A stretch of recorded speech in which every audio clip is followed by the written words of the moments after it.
이재명 대세론이라는 게 있었잖아요. 예, 있었죠. 완전 대세론은 아니라 하더라도 그러니까 흥행이 안 되는 요인 중에 하나가 워낙 이재명 지사가 앞서가니까 해보나 마나 아니냐 뭐 이런 얘기였어요.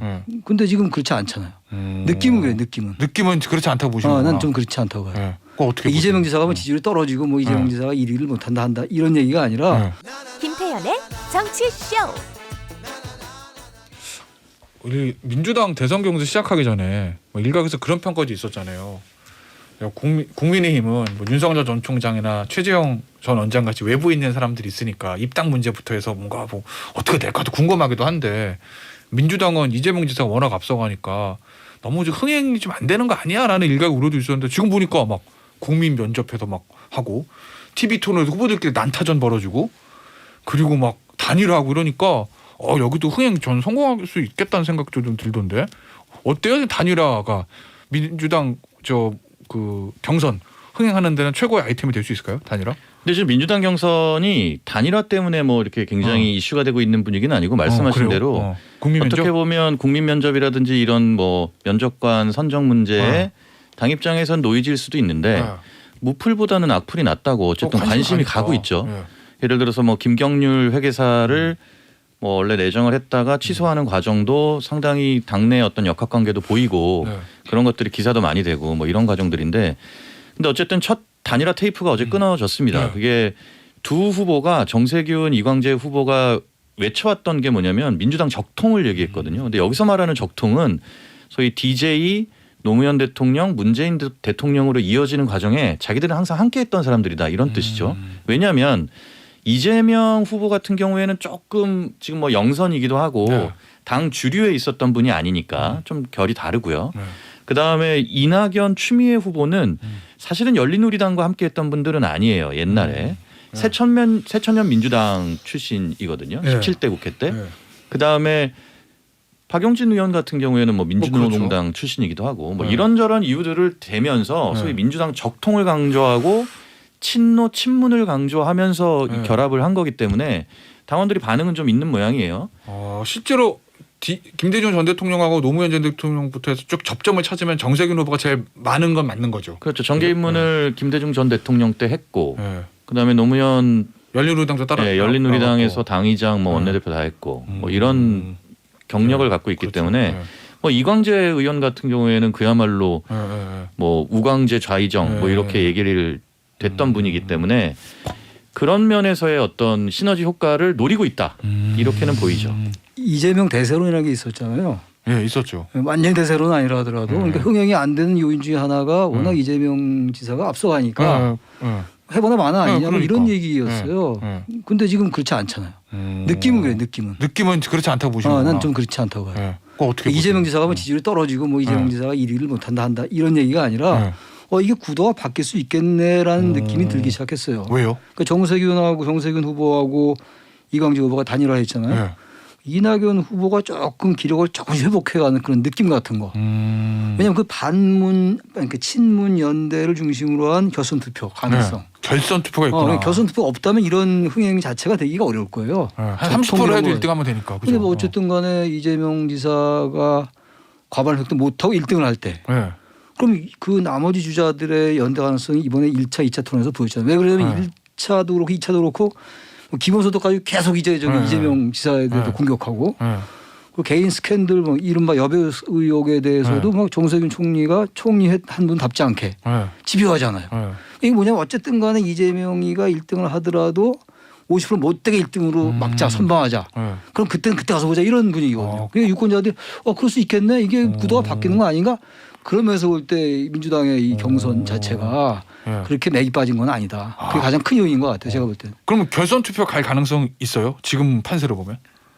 민주당 지지층만을 놓고 이재명 지사의 그 여론조사 결과들을 보면 민주당 지지층에서 과반에 살짝 못 미치는 것 같아요. 50% 조금 안 되는 것 같고 만약에 이 당원 그러니까 당심 50% 여론조사 50%의 구도 하에서 봤을 때 지금 이재명 지사가 적합도에서는 한 30%대 나오거든요.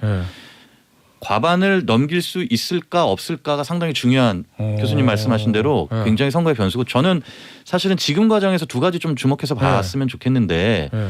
하나는 최근에 물론 이제 당내 경선이긴 하지만 이준석 대표가 바람으로 됐던 과정을 보면 사실은 뭐가 있었냐면 예비 경선 때 결과가 오픈이 됐어요. 그죠.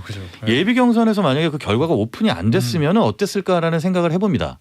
그러니까 당이 국민의힘이 뭐 누군가가 사실 그거를 사실 흘러나오게 했던 측면도 있어 보여요. 그게 공식적으로 발표된 건 아니었거든요. 굉장히 빨리 흘러나왔어요. 굉장히 빨리 그것도 거의 뭐 그때 제 기억으로는 연합뉴스가 거의 발표와 예비 경선 결과 비슷한 시점에서 그걸 오픈했는데 기사를 썼는데 그 대세론을 형성하게 된 거구나. 그러면서 대세론으로 확 가게 되죠. 그러니까 생각했던 것보다 이준석 후보가 더 나았다라는 반응이 있었단 말이에요. 그래서 11일 날 지금 민주당의 입장은 2명의 탈락자만 발표하고 공개하지 않겠다는 겁니다. 근데 이게 만약에 지켜지는 것과 지켜지지 않는 것이 저는 차이가 좀 있을 거라고 보고요. 결과가 실제로 이재명 후보가 얼마나 나오는지를 알게 되고 모르게 되고는 차이가 있으니까. 근데 그게 보면요. 그런 경선 준비위원장에 다 후보별의 일종의 대리인 같은 사람이 한 사람씩 들어가게 그렇죠. 마련이잖아요. 실질적으로는 그렇게 들어가 있단 말이에요. 그죠. 그러면 누구 하나가 그거를 오픈하는 게 유리하다고 생각하는 쪽에서 오픈하지 않겠어요? 흘러나올 것 같은데. 오픈이 완전히 공개적으로 이제 오픈한 건 아니라 하더라도 쓱 어떻게든 알려지죠. 정치 부재가 얼마나 많습니까? 언론 매체가 얼마나 많아요. 정식으로 당에서 공개는 안 하겠습니다만 어떤 형태로든 알려질 것 같아요. 야, 근데 근데 경우에 따라서는 오픈되지 않은 경우도 있긴 과거에 뭐 예를 들어서 당대표하고 선관위원장은 딱 보겠다 해가지고 실제로 오픈 안 한 적도 있긴 하죠. 예전에 뭐 예를 들어서 당원 투표를 한 결과를 뭐 그렇게 한 적도 있고. 또 하나 좀 주목해 볼 수 있는 대목은 지금 3, 4위 여론조사 지지율을 법여권 후보 적합도에서 받고 있는 추미애 전 법무장관이 행보가 지금 1차, 2차 토론회를 보면 사실은 반 이재명 전선에 섰다라고 보기는 어렵거든요. 그러니까 예를 들어서 기본소득에 대해서도 비판 쪽보다는 공감 쪽에 서고 뭔가 약간 이게 1대 7의 싸움이 아니라 2대 6의 싸움인가라고 지금 사실 기사들도 많이 나오고 아주 구체적으로 시간까지 할애하면서 어제도 좀 뭐 이른바 도와준단 말이에요. 그러니까 이런 상황이 또 중요한 변수가 될 수 있다. 이재명 지사 입장에서는 추미애 장관이 전 장관이 본인 편을 들어주면 엄청난 청고마마를 얻는 건 맞는 거죠. 그러니까 뭐 장내 경선 양쪽 다 설명은 지금 자신의 전략적인 선택이 그렇게 가는 거지 공교롭게 이렇게 비춰지는 거지 뭐 두 진영 사이에 뭐가 있다 이거는 다 얘기를 안 합니다. 그러니까 뭐 그렇게 넘겨짚을 수는 없는데 어쨌든 외형적으로 드러나는 것이 상당히 좀 그래도 이재명 후보를 소위 얘기해서 비판하고 뭐 공세를 취하는 쪽은 추미애 후보가 아니다라는 건 분명해 보여요. 그 추미애 후보는 아마 글쎄 왜 그런지 모르겠는데 일단 기본소득에 대해서 자신의 생각이 그럴 수도 있는 것이고 꼭 이제 정치공학적인 게 아니더라도 단지 또 추론을 좀 한다면 계속 기본소득 같이 공격하면 1대 7이 되는 거 아니에요. 한 명은 이제 사퇴했으니까. 1대 7이 되면 추미애 후보가 완호부댐이 되는 거거든요. 조금 자신을 다른 후보들과는 좀 군소 후보와는 다르다라고 약간 차별화하는 면도 없지 않아 있는 것 같아요.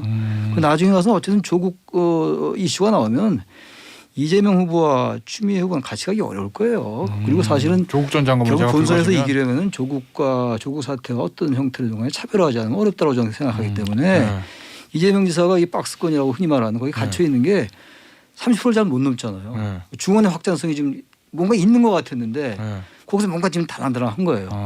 그걸 넘어야 돼요. 그걸 넘으면 50% 넘을 수 있지 1차 투표에서. 근데 그걸 못 넘고 계속 요새 뭐 영남 역차별 얘기도 나오고 뭐 이제 이념 논쟁 얘기도 나오는데 그런 점을 뛰어넘어야 돼요. 근데 그런 건 약간 2030들이 보기에는 이념 논쟁 거의 관심이 없거든요. 그건 윤석열 총장도 마찬가지, 윤석열 후보도. 그래서 그런 측면에서 그걸 넘기면 1차 투표에서 끝나면 대세론으로 가는 것이고 중원 확장성. 중원 확장이 안 되고 거기서만 계속 이른바 박스권에 갇혀 있으면 1위는 하되 1차에서 50% 못 넘기면 정말 이 구도는 이 민주당 경선 구도는 끝까지 끝나봐야지 끝나는 거다. 그런 생각은 들어요. 일반적으로 빅3라고 부를 때 이재명 후보하고 이제 후보로 하는 게 맞겠죠? 후보라고 그러죠. 이재명 후보하고 경선 후보죠. 경선 후보지. 경선 후보. 저기 정세균 후보, 이낙연 후보 이렇게 이제 빅3를 하잖아요. 그러면 이낙연 후보하고 정세균 후보도 최소한 결선 투표를 가도록 해야 되는 거잖아요. 결선 투표를 노리겠죠. 그럼 어떤 전략이 필요해요? 그 두 사람한테는? 그러니까 일단은 친문들의 연대를 통해서 자기가 결선까지 가면 자기가 이재명을 네. 꺾을 수 있다라는 걸 확산시킬 필요가 있겠죠. 당원들에게. 이게 이낙연과 정세균 후보와의 그 서로의 경쟁일 네. 거예요. 근데 현재로서는 이낙연 후보가 조금 분위기가 나쁘지 않은 것 같고. 네. 근데 문제는 이낙연 후보와 이낙연 후보로서는 이재명 후보와의 이 지지율 격차가 어떻게 좁히냐의 문제예요. 네. 여전히 너무 지지율이 차이나 많이 보죠. 나 있기 때문에 그게 관건일 것 같습니다. 그렇구나. 결국은 전략적 투표를 할 수밖에 없기 때문에 네. 그 2, 3위 주자들에서 지금 내세우는 거는 본선 경쟁력과 관련해서 네, 본선 불안한 후보다. 음. 불안한 후보론을 지금 계속 내세우고 있죠. 그래서 그런 부분들을 계속 말하자면 그 소위 그 투표권을 가진 분들한테 각인시키려는 노력들을 하고 있는 것 같아요. 이에 반해서 네. 이재명 후보 측에서는 이제 방어해야 되는 상황이고. 그러니까 얼마 전에 그 이재명 후보의 그 점령군 미군 점령군 그 발언에 대해서 정세균 후보하고 이낙연 후보가 사실관계는 차치하고라도 좀 부적절하다라고 얘기했던 것도 그런 맥락이죠. 그러니까 그거에 말이 틀렸다라고 지적하는 게 아니라 아니, 굳이 왜 그런 얘기를 뭐 약간 이런 식으로 뭔가 프레임워크를 하면서 민주당 지지층한테 혹시 생각해 보세요. 저분이 본선에 갔을 때 저런 것 때문에 혹시 발목 잡힐 수 있지 않을까요라고 계속 메시징을 하는 거죠. 자, 문자가 들어오고 있습니다. 김재은님, 민주당은 어차피 될 사람을 밀어주는 게 승리의 카드 아닐까 싶네요. 이재명 후보 지지하시는 분인 것 같습니다. 1143님, 무슨 왕조입니까? 적동 따지게. 이재명 후보 지지하시는 것 같고 8641님, 정치는 생물입니다. 그날 때까지 장담은 못하죠. 반 이재명 후보를 지지하지 않으시는 분 같아요. 저렇게 8641님 말씀 다양한- 정말 맞죠. 네, 정치는 생물이고. 이게 끝날 대선 때까지. 초입인데 네. 굉장히 산만하지만 굉장히 역시 대한민국 정치는 역동적이다는 걸 너무 뼈저리게 느껴요. 그렇죠. 지난 주말에 네. 며칠 사이에 보면은 진짜 여야 할 거 없이. 네. 예. 여야 최종 후보가 누가 될지 모르겠고 진짜 정말 봐야지 할 것 대통령이 누가 될지도 모르겠어요. 여당 얘기 하나 더 보겠습니다. 야, 이거 어제 난리가 났습니다. 송영길 대표가 강성 지지층에 경고를 했다. 그러면서 또 난리가 났는데 어떤 얘기 때문에 그런 건지 한번 들어보시죠.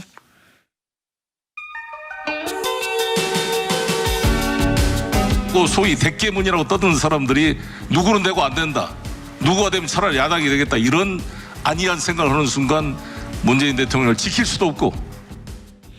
야, 근데 이 대깨문이라는 단어가 네. 야당 주자들은 야당 의원들이 뭐 여당의 강성 지지 비판할 때는 많이 쓰는 단어긴 한데 여당의 당 대표가 이 단어를 관훈 토론에 팍 들고 나왔다. 왜 이렇게까지 했을까요, 송영 대표는? 이게 사실 언어는 언중이 쓰는 대로 규정이 네. 된다고 이게 네. 원래 처음에는 네. 그 문 대통령을 지지했던 분들이 스스로 했던 말인 건 맞아요. 그렇죠. 그건 팩트입니다. 왜냐하면 소위 2017년 대선 국면 때 뭐 투대문 투표를 해야 대통령은 문재인 또 뭐 어대문 어차피 대통령은 문재인 또 그 다음에 나왔던 말이 대깨문 애가 깨져도 문재인 예, 비속어니까 많이 썼는데 근데 이게 그 비속어가 들어가 있다 보니까 이게 좀 부정적인 이미지가 그 뒤에는 좀 더 강해졌어요. 그래서 부정적으로 쓰는 거죠. 네, 지금은 솔직히. 이미 당원 게시판에도 멸칭이다라는 표현이 나오더라고요. 멸칭 경멸하여 일컫는 말이라는 뜻인데 굳이 그 말을 그러면 대표가 왜 다른 야권에서 여당의 지지층을 비판할 때 또는 놀릴 때 쓰는 말을 왜 굳이 쓰느냐라고 하는 당원들이 지금 불만이 있는 것 같고요. 근데 이제 송영길 대표가 이 말을 했던 맥락을 보면 그 앞에 2007년 대선 얘기를 합니다. 그러니까 당시에 노무현 대통령을 지지했던 분들이 당 후보가 정동영 후보가 되니까 정동영 후보면 차라리 그냥 나는 이를테면 투표 안 하겠다. 투표장 안 가겠다라고 하는 기류 그런 게 있었는데 결국은 그래서 이명박 후보가 대통령이 됐고 노무현 대통령을 못 지킨 거 아니냐라는 얘기를 하면서 요 얘기를 꺼낸 건데 지금 사실은 굉장히 지금 민주당에서는 뜨거운 문제가 되고 있죠. 그러니까 민주당의 고민이 그냥 함축돼 있는 어제 일종의 말이었다 이렇게 봐도 되는 거예요? 반박이 그래서 아니 송영길 대표 이게 공정한 경선 관리하고 있는 거냐라는 말도 나오고 있죠. 그러니까 약간 좀 이재명 지사를 옹호하는 듯한 발언으로 들릴 수는 있거든요. 이 말이.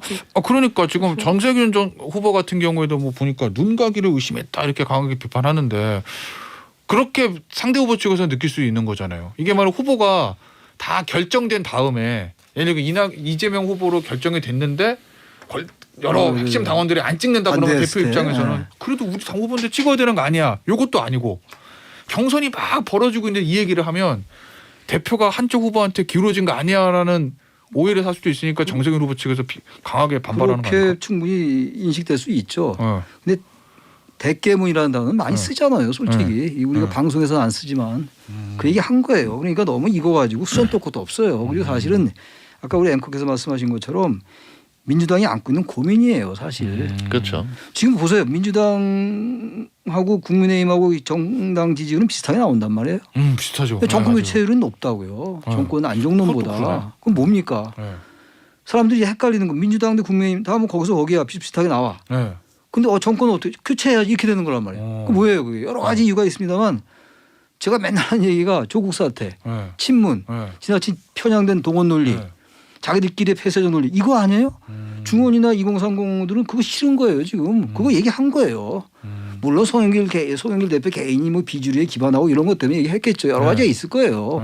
사실 그 계산되기만 얘기합니까? 자기 감정으로 나오는 것이 그런데 너무 수선 덜 거 없어. 이게 현실이기 때문에 민주당이 뭐 정권 재창출하려면 이 말이 있는 그대로 받아들여야 돼요. 누구 편이다 따지는 거 별로 의미 없다. 저는 그렇게 생각합니다. 이걸 뚫어내고 극복해야 된다는 말씀이시구나. 알겠습니다. 야당 한번 가보겠습니다. 야, 윤석열 전 총장 아직은 뭐 후보는 아닌 것 같고 경선이 시작되잖아요. 윤석열 전 총장 첫 번째 이재명 후보하고 부딪힌 부분이 역사 논쟁입니다. 이거 그러니까 앞서 그 이낙연 후보에 얘기해서 빌어서 말씀드리면 역시 뭐 이거 사실관계가 뭐 누가 맞다는 건 뭐 역사학자들 하라고 하고 왜 이거를 강하게 받아쳤을까요? 윤석열 전 총장은? 그런 얘기 있지 않습니까? 역사를 돌아보면 네. 내우가 있을 때는 네. 외국과 전쟁을 치른다. 내후 외환. 내후 외환 아니요. 죄송합니다. 네. 무식해. 뭐 내후 외환이래. 나 왜 이렇게 무식하지 갑자기? 아니 근데 밖에 적을 상정해야 안에 네. 이제 분란에 잠재우는 그런 것들 있죠. 지금 야권 내부에서 윤석열 전 총장에 대해서 소위 대안 주자를 찾아야 한다는 네. 소위 반대파들의 목소리들이 있죠. 있죠. 이재명 후보는 뭐 경선이 지금 진행되고 있기 때문에 명백하게 소위 2, 3위 후보들로부터 공격을 받고 있는 상황인데 이럴 때 적대적 공생이라는 분석까지 나오던데 1위 후보끼리 치고받으면 1위 후보끼리 그러니까 여권의 1위와 야권의 1위가 싸우는 국면이라고 하는 것이 물론 너무 정치공학적인 얘기긴 합니다만 그게 이런 상황들을 좀 다른 각도로 보게 한다라는 분석도 있고요. 각 진영에서 위치가 공고해지는 거예요. 네. 근데 한 가지 이제 윤석열 전 총장의 그 미국 점령군 발언에 대한 비판에 대한 분석 가운데는 이게 또 다시 이재명 지사가 색깔론이라는 식으로 이제 받았잖아요. 결국 두 후보에 있어서의 집토끼가 어디냐라는 게 또 좀 드러난 측면이 있다. 이렇게 생각합니다. 저는 뭐 좀 맞는 말씀이고 제가 좀 원칙적인 측면에서 말씀드리면 이재명 지사가 이 말을 한 데가 264 문학관이에요. 정도 사회과학도로서 이게 좀 맞다고 생각해요. 친일 세력 때 특세했잖아요 그때. 친일 성향의 경찰과 관료를 미 군정은 행정 편의주의에 따라서 기용했던 거예요. 미 군정이 무슨 대한민국 조선 뭐 이런 거 별로 관심이 없거든요. 그때 지금하고 많이 다르죠. 그 얘기를 264 문학관이 할 수 있는 얘기예요. 그러니까 점령군이란 말은 사회과학계나 역사학계가 일반적으로 쓰는 말이에요. 그건 진보 보수 관계없이. 그러니까 일반적으로 학계에서는 보편적 유통 통용된 얘기라고. 그 말을 했는데 윤석열 총장이 잘 됐다. 저희 추론이에요. 가뜩이나 가족 얘기 나오고 뭐 재판 수사 얘기 나오는데 얼마나 좋습니까? 보수층 결집하기 딱 좋고. 이념적인 부분이 항상 우리나라의 문제였잖아요. 분단, 일제, 식민지 지배. 이게 집적돼 있는 거거든요. 그러니까 양강구도를 형성할 수도 있고 우리 팀장님 말씀처럼 양강구도 형성할 수도 있고 보수층의 결집도 할 수 있는데 문제는 과도하게 엔티테제로 가고 있다. 윤 총장이. 그리고 과도하게 그 이제 선언문 할 때 6월 29일 선언문에서는 이해가 가요. 근데 대안이 없는 거 아니냐 그런 약간의 그 지적이 있어. 비판이라기보다는 지적이 있었는데 너무 아주 과도하게 반응하더라고요. 이 점령문에 대해서. 그러니까 국민의힘이 다 나서요. 제가 볼 때는 약간의 과거에 자유한국당 기시감 같은 게 생겨요. 이렇게 할 건 아니지 않는가. 단 이재명 지사도 이거는 학술이 아니기 때문에 굳이 이런 말을 해서 미국의 적대적인 것처럼 인식되게 할 필요는 없는데 좀 신중할 필요는 있었다. 단지 학문적으로는 전혀 문제가 없는 발언이고 국민의힘이 발끈한 문제는 전혀 아니다. 그러나 여전히 국민의힘 여러 의원들이 얘기하는 건 정말 사회과학적 지식이 대단히 미흡하다. 윤 총장이 좀 이럴 땐 아주 넉넉하게 중원과 진보 아우러서 압도적인 승리하겠다고 했잖아요. 할 수 있는 얘기다라고 하면 얼마나 좋아요. 사회과학적 인식이다. 그러나 너무 과도하게 미국에 그렇게 얘기하는 건 이렇게 얼마나 점잖았어요. 근데 이걸 딱 치고 나오니까 지지율은 높고 이러면 집도끼 갈지 모르는데 네. 중원과 2030 전혀 관심이 없어요. 점령구 이런 거. 그래서 이건 윤석열 총장이 그렇고 이재명 지사 이런 건 앞으로는 자제하는 게 좋을 것 같고 네. 향후 복지 민생 경제로 하는 게 맞는데 단 보당을 지적한다면은 보수층에서 너무 민감하게 반응하고 있다. 그런 말씀 드리고 싶습니다. 알겠습니다. 오늘 정치 말렙 시간은요. 여기서 마무리하도록 하겠습니다. 최창녕 용인대 교수, 진성민 SBS 정치팀장이었습니다. 감사합니다. 네, 고맙습니다. 감사합니다. 네.